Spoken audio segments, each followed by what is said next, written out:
Hi Garrett, Alan Cockrell with ABC, hitting coordinator with the Arizona Diamondbacks.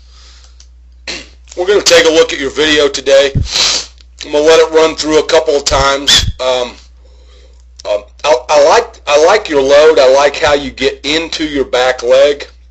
Would just like you to stay a little bit more athletic into your legs when your stride foot lands, and keep that front knee just a little bit more athletic, a little bit more athletic bend, so that we can get a transfer of weight into that front side and keep that barrel staying in the zone just a little bit longer. It looks like this is a pitch that's maybe middle away to you, and we kind of come over the top of it and ground this ball or drive this ball down into the ground. We just kind of come over the top and we don't really stay down into our legs and stay through this ball like we possibly could. But I'll just slow it down now, and we'll talk about some of the things.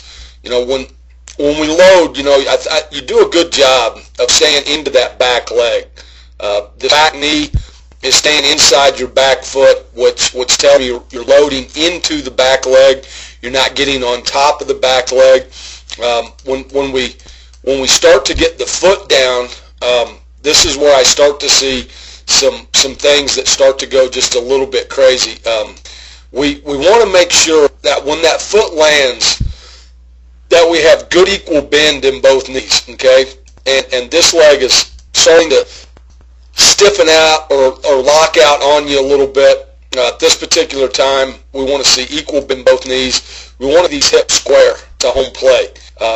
We're starting to get this front hip opening up too quickly to the pull side, and we've got a little bit of tilt in our shoulders. Hands are really in a good position. They're separated back behind your back knee, so all that looks good. One thing that really sticks out to me, and it's the cause of this back or front hip starting to leak open a little bit. When that stride foot lands, again, you know, we want to have good equal bend in both knees right here.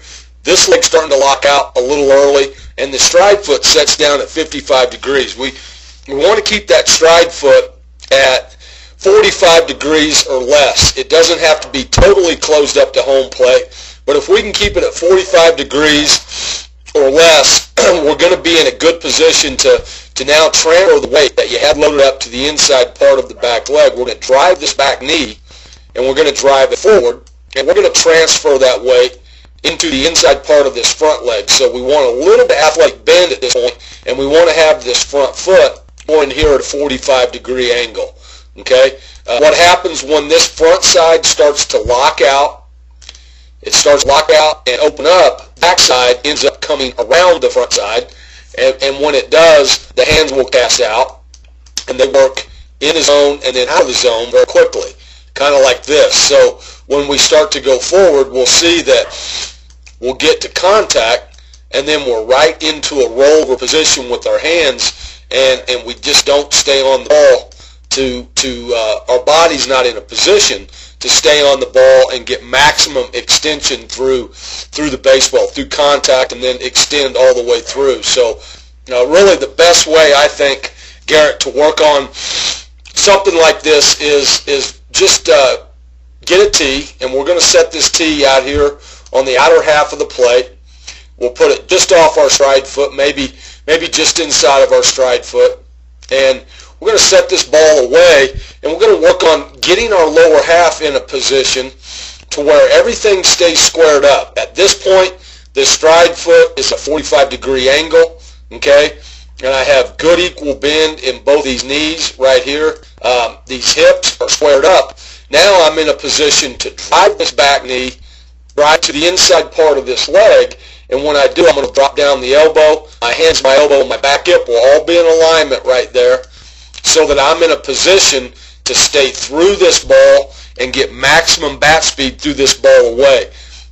When the front side opens up, there's really only one direction that our bat can go, and that's effectively to the pull side. So we want to make sure that we're not opening up too quickly and not bringing ourselves off the ball. This will really help you with the off-speed stuff. It'll really help you with breaking balls, change-ups, and again, anything outer half, outer third, so that we can get maximum extension through the baseball. Okay? Again, again, T is the one area that most of the really good hitters will try to refine their swing and get their feel for where their body needs to be, and they'll do that in the cage prior to batting practice. And the tee, it's good because you can put the ball exactly where you want. You can work on locations and work on what the body's supposed to feel like in order to allow the hands a very direct, free, and extending bat speed through contact and into extension. So it's the easiest way to work on all the locations. And I just think that your front side just begins to open just a little bit quickly, and you can see that barrel come over the top of this ball. That's probably outer half, but it's belt high, and it's a ball that if you just keep that front side on the ball a little bit longer and let the back knee drive into that front side right here, let this back knee drive into that front leg, and if you were down at this point right here, this were the position that you were in, your heel was planted into the ground, you could transfer weight into there, you could let the elbow slide underneath, and then you would have a very direct path to the ball in, to the ball middle, and to the ball away, and get maximum bat speed through all three of those locations. So, it's about feel and feeling where your body is to allow for the hands to just freely work through the baseball. Also will help you, like I said, with off-speed pitches. Maybe we don't get a real good read on the particularly the changeup because it has the same type of spin as a fastball most of the time. And if that front side starts my swing, then a change of speed with a changeup is really going to affect me. The changeups are usually tougher to read than breaking balls because we don't see any type of spin that's different than that of the fastball. So we really need to keep our front side in there as long as we can. Go ahead and get the weight transfer. Go ahead and get the drive of the backside into the front side. Let your hands connect. And now, as we read the pitch, it's going to keep us on there longer, in there longer, keep our barrel in the zone longer, and we can get fooled slightly on that changeup, but still stay in the zone long enough to barrel up this ball. So, Garrett, like I said, this is a drill. I've seen it work. I've used it with numerous guys, and I think it's definitely a drill that's going to help you. So just want to thank